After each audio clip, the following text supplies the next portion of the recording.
Dans le reste de l'actualité, en France, le 3e Salon des Solidarités se tient jusqu'à dimanche soir au Parc des Expositions de Paris.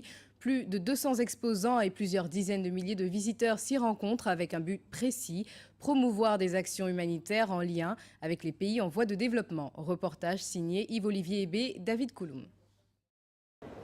Appel à la générosité populaire au Parc des Expositions de Paris. Depuis vendredi, s'est en effet ouvert le Salon des Solidarités à la porte de Versailles. Une vitrine pour les associations humanitaires qui œuvrent tout au long de l'année sur les 5 continents et particulièrement sur le sol africain. Urgence Afrique fait partie de ces ONG françaises positionnées exclusivement et en permanence en Afrique.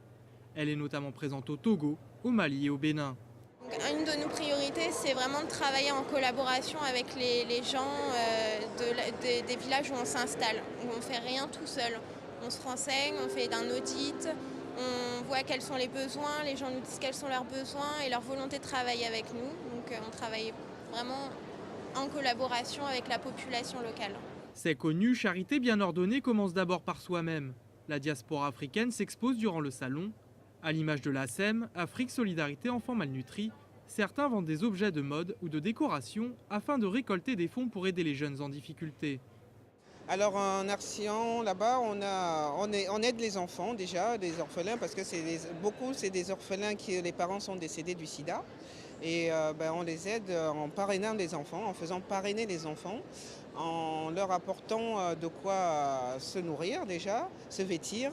La scolarité, les parrains, ils payent, bon, il n'y en a pas beaucoup, mais il y a quelques parrains qui prennent les enfants en charge pour leur scolarité déjà. Seul bémol à cette manifestation, la conjoncture actuelle, peu propice aux dons. Par définition pourtant généreuse et solidaire, les associations crient aujourd'hui à l'aide. Une situation pour le moins paradoxale.